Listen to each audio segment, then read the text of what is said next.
Well, my friends, good morning. It is day one. Hard to believe, isn't it? Day one in a brand new book.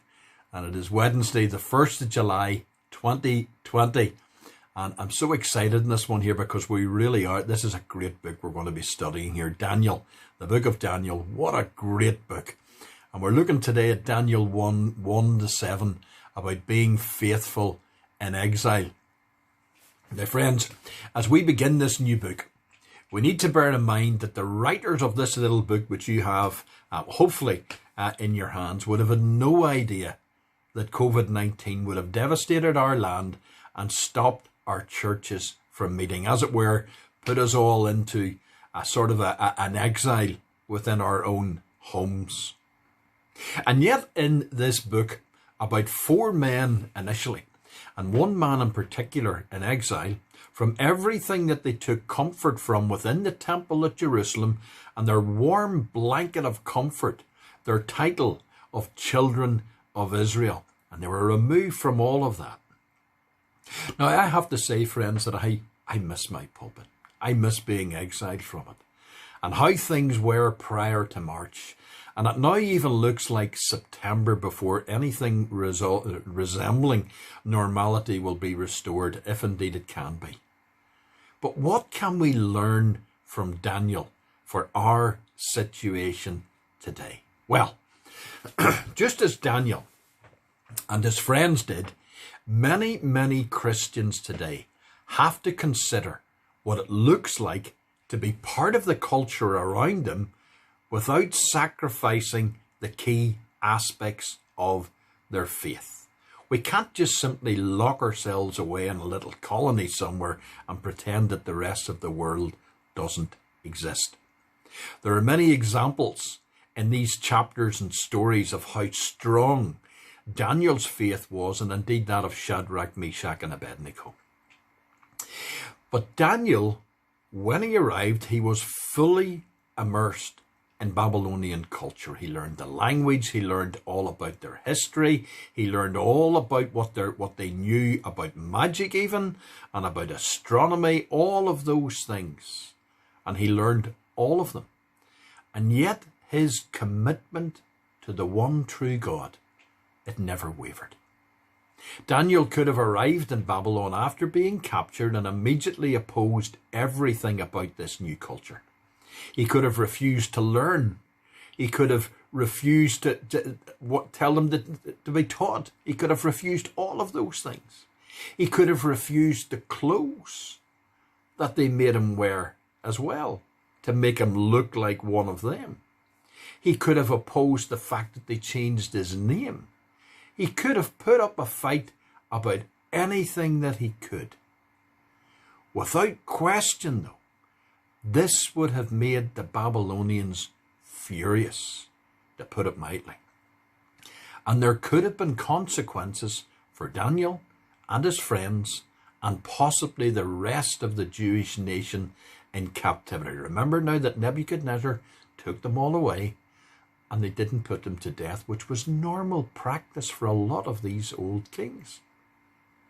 But Daniel knew that he could find a way to live and work in a situation without compromising, that's the crucial thing, the situation that he was in, and maintain his relationship with God and commitment to his faith.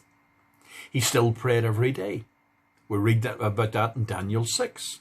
He didn't eat any of the food that was not allowed by Jewish law. Now we'll see that tomorrow, God willing, the first big test. Daniel stayed strong in his faith. But he still worked within this different culture and was able to be successful amongst it and able to move up the ranks. Now, we'll get to that in Daniel 2. I think that this is entirely possible for modern Christians. I mean, what have we to fear when we are on the side of victory? You know, there are certain parts of Ireland, Dublin in particular, and England, where when you're in them, you think you've gone abroad. Do we really think that Christians cannot live and work here? Do we really think that Christians cannot witness here? Are we so threatened that Satan just laughs at us? You know, friends, we can be in the world without being of the world. Because being in cultures or circumstances different than our own can give us opportunities to really put our faith into practice. Would Daniel and his friends have been considered mighty men of amazing strong faith if they had ever lived, if they had just stayed in Jerusalem for the rest of their life? We probably would never even have heard of them.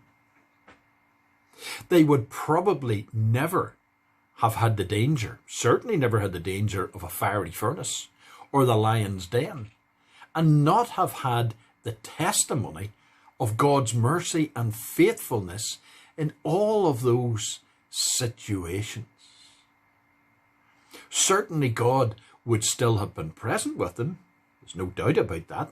They would have flourished in their faith in Jerusalem as well as in the court of King Nebuchadnezzar. But being thrown into that other culture allowed them the opportunity to show to other people what their God could do. And it gave them the opportunity then through that to discredit the gods that they believed in. As modern Christians, I think it's about finding the balance of being part of a culture without doing anything that would go against the way we are called to live, and still striving to become stronger in faith. Keep looking to Jesus, friends. In these days of exile from our church and all of those things that we just hold dear, because he will carry us through the whole way. And keep reading Daniel before you get into your study on here. It's a fascinating book. My friends, the Lord bless you real good this cloudy Wednesday.